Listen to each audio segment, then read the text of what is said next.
I'm going to go first.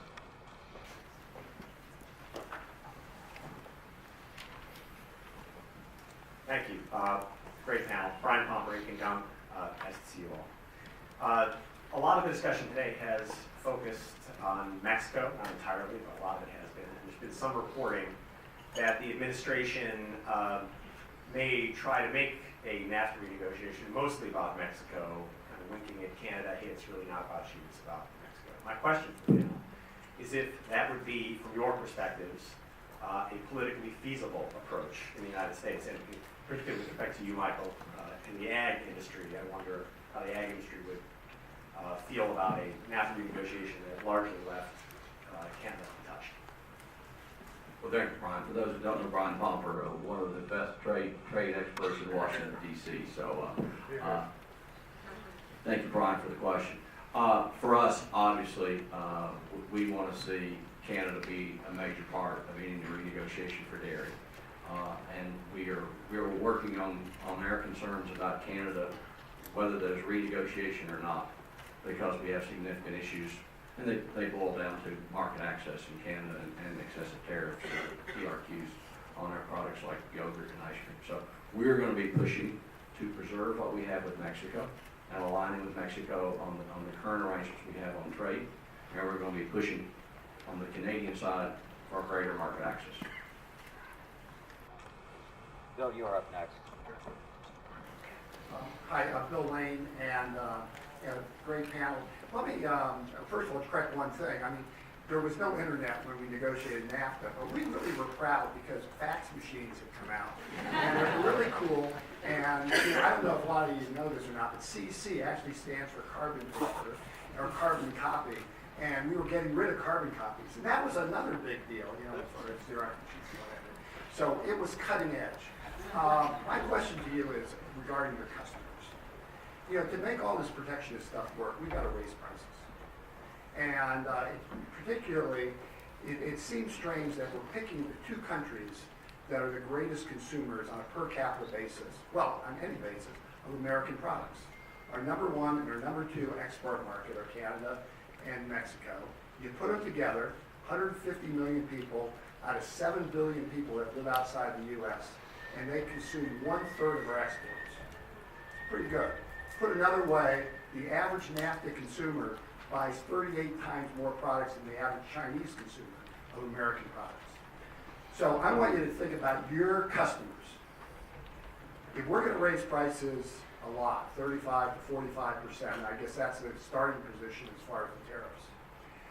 How price elastic are your products? Will people gladly pay that for some assembly jobs coming to the United States or some sewing jobs and what have you? Or will they resist? Will they fix up their old car?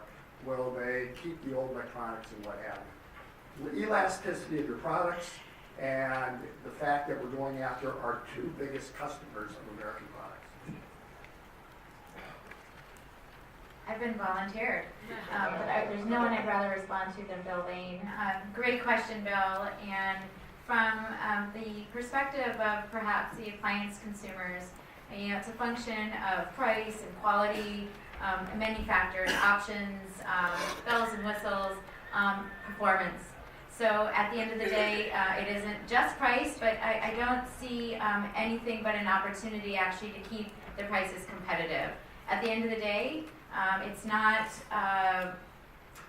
put aside the protectionist language, I'm not sure that it's appropriate here. I think what you've got to think about is actually beyond that, and that is in terms of competitive trading blocks.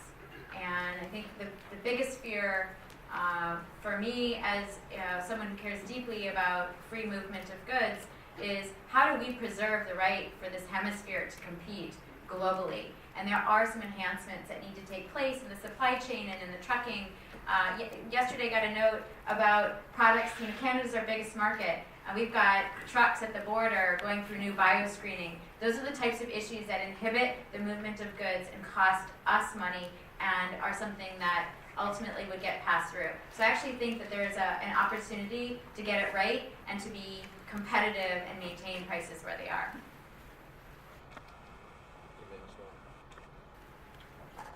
I guess I would just say quick on, I guess geographically, Canada and Mexico for a lot of our users, just based on the portability of services, I think that a lot of times they're much more likely to travel to Canada or travel to Mexico with their smart enabled devices, where they're going to want to have the exact same services they do at home in the United States. So to the extent that there are issues that maybe restrict different content distribution, or as I mentioned earlier, some of the different cultural carve-outs for Canada, I think that there are that is something to think through. I would just make the point that has been made before, but that tariffs and price increases that result from tariffs hit the poorest among us the hardest. Clothes, footwear, the things that kind of the working class spends a higher percentage of their income on are the ones that have usually the highest tariffs, and those are the things that get caught up in retaliation. And so we get into this retaliatory spiral. It's the folks who can least afford it who will end up paying the highest price.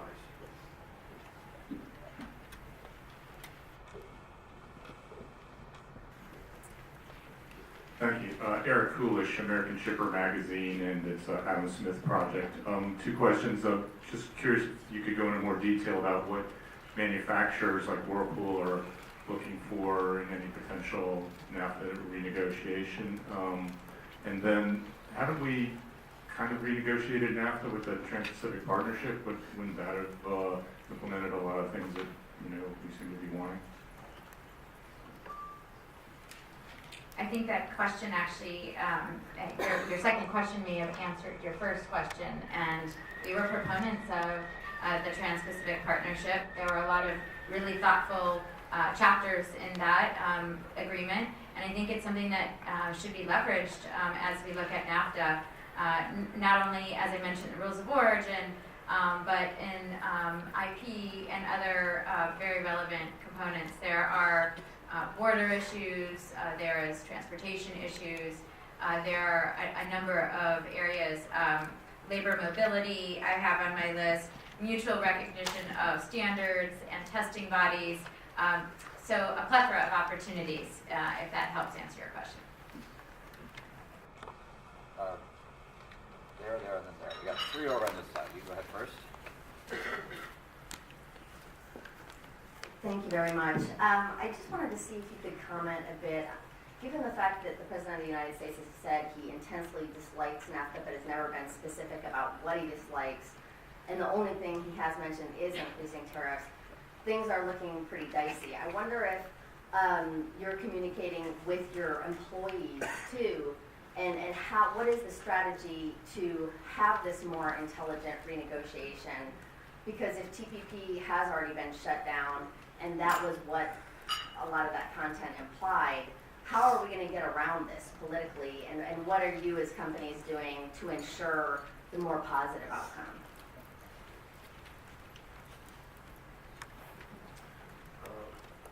Speaking for FedEx, we just launched just a couple of weeks ago a new initiative, came from our chairman, to all of our employees, communication to them, making the point that all FedEx jobs are trade jobs. That everyone who works for FedEx is somehow responsible for and supported by international trade, because that's our business. And we are putting signage up in all of our facilities so that everyone sees pictures of individual FedEx workers saying trade is important to my job. And there's a mechanism to send letters to congressmen. And I would say that the response was phenomenal. Our employees were incredibly engaged, receptive to this message. And so we're excited about this. And as you know, our chairman has been very vocal about the importance of trade. And so we will be continuing to educate our employees going forward, and we think and hope that other companies are going to be doing the same. That we can't wait until a few months before the big trade vote to start ginning all this stuff up. We've got to do it on an ongoing, constant basis. to make a change in the debate, and so we're prepared to do it. I think when it comes to agriculture, not so much employees, but when it comes to agriculture and individual farmers, there probably hasn't been a sector that's been more supportive of trade than agriculture. We've been on the forefront, and the reason being, I think quite frankly, is we know there's going to be another couple billion people added to the planet. And we're going to be looking at a situation where 95% of the consumers are going to reside outside the U.S. borders.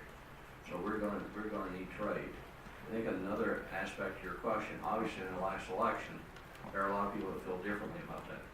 And having grown up in southeastern Kentucky, where we had almost everyone, either in the family or a relative, worked in a sewing factory, in a garment factory.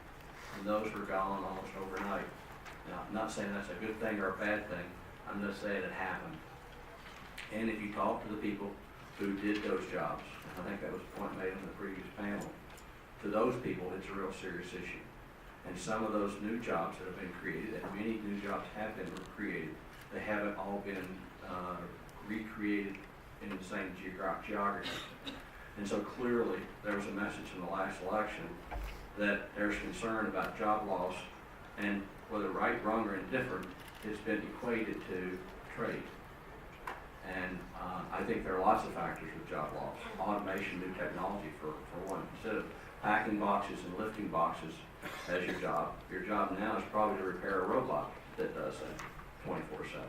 So there are lots of differences, but I'm just saying in the last election, clearly there's a strong feeling that we've got some kind of imbalances. And I think that is the underpinning of why we're hearing all the rhetoric we're hearing about trade. Maybe just a quick comment from Whirlpool on this. You know, Whirlpool is the last standing major U.S. home appliance manufacturer, but in a very competitive global dynamic. Our employees care deeply that we protect their jobs. We have 15,000 manufacturing jobs in the Midwest. So as we pursue and advocate for open markets, we also embrace competition. We believe we can compete with anyone, anywhere, by the same rule of law. And so part of that communication with employees is that we embrace, we do not run away from these opportunities to stay integrated as a global economy, but we're also going to fight for fair trade and make sure that we're working to protect those jobs so that we all are playing by the same rules of law.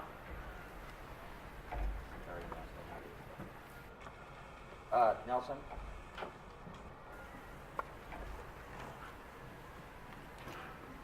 Thanks. Nelson Cunningham of Party Associates. Your comments are all so thoughtful and well presented and well thought through.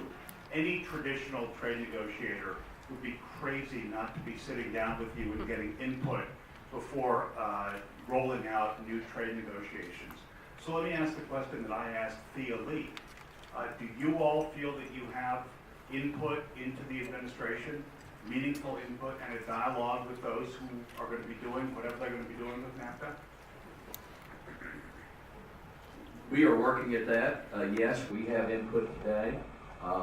Obviously, we'd like to have greater input. I think that's always the way of industry. We always like to have more input, but we are working on that, and yes, we feel as though we have input. And once the rest of the cabinet gets in place, we will be there during the confirmation process, and once they're in place, advocating our positions on these things. One of the other things you commented on was competition.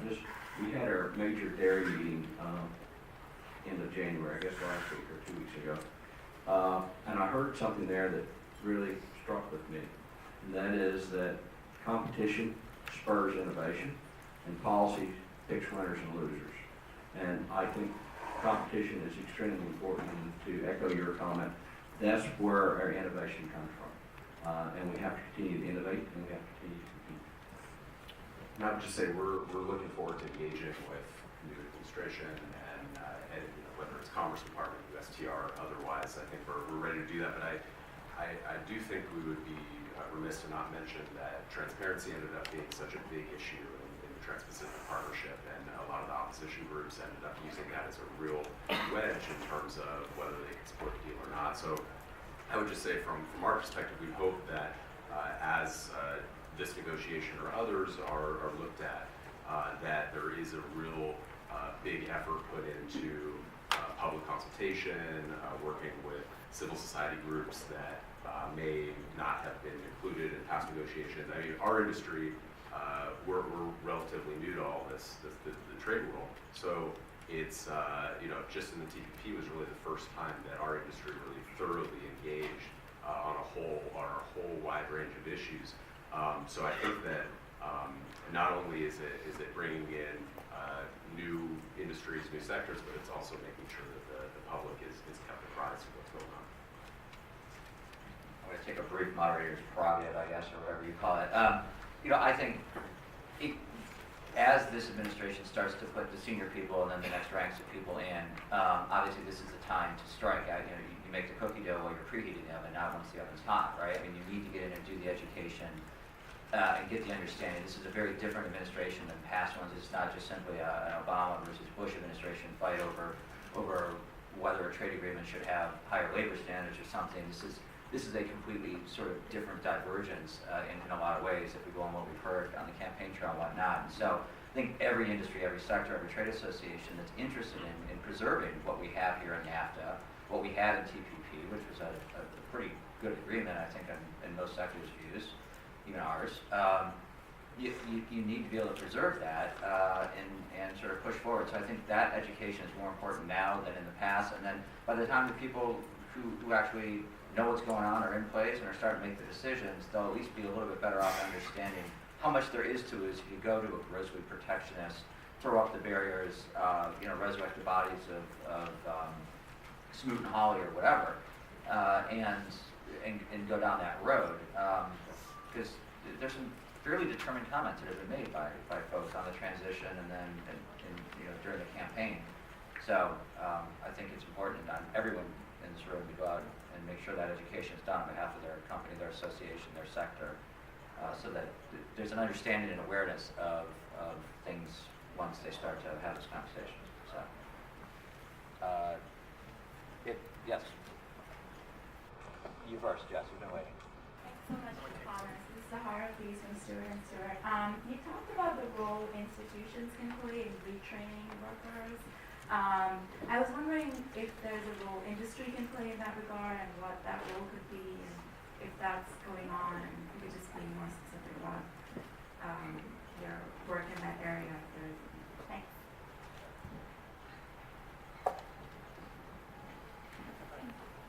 We're going to take two questions. With all due respect to Doug, my name is Bill Earl, National Association of Beverage Importers. With all due respect to Doug, if you look at the voting population, I don't think we have as many former Canadian voters as we have Latino or Hispanic voters. The last election had about 12.5% and growing of Hispanic voters. But voters are also customers.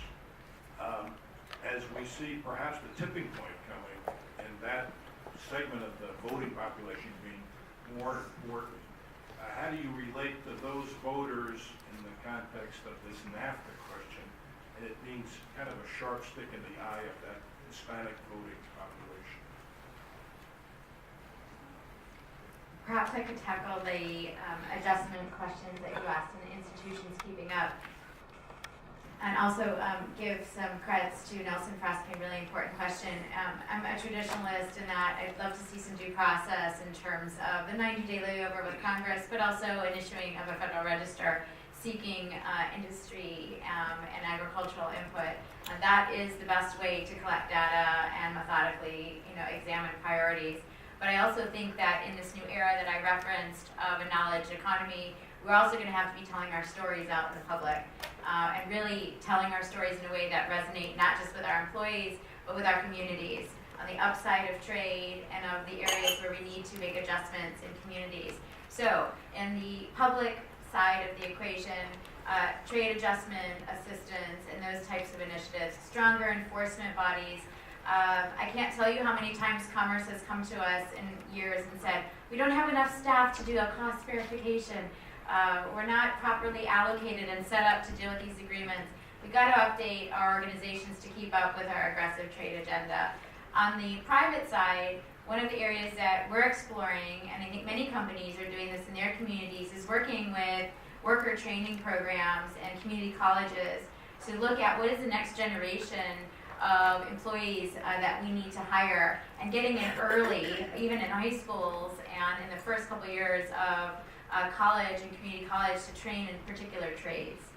We see a real dearth of opportunity, or a real dearth of labor in many markets across the U.S., and that's an area where we need to reinvest very quickly, and where the private sector can, through internships and partnerships, get these workers new experiences and get ready for the next 10 years. Yeah, I think there's a role for business, certainly, and I think the U.S. is behind. If you look at a lot of other countries in terms of the degree of importance that they place on having their workers trained and or retrained for the jobs that are being created in their economies. I think for too long we've neglected this, and I think maybe part of the positive that can come out of all these discussions is that we have some serious discussions on the ways that the U.S. can improve in this area. You know, I think there's a lot of ideas out there that we can look at if we sat down and said, how do we really move our economy and our workers towards the higher end of the value curve. You know, what I'm concerned about is we're hearing so many policies that would actually take us down the value curve towards the lower skill production. America's great competitive advantage is in the higher skilled, high technology industries, and we will win in that competition around the world, and that is our strong suit going forward. But we've got to have the people that are trained to do that. You know, thousands, hundreds of thousands of jobs are unfilled around the country right now because we don't have the right match of skills. And so, you know, to address those, protectionism is not the right answer. Addressing those worker skills and skills gaps is the right answer.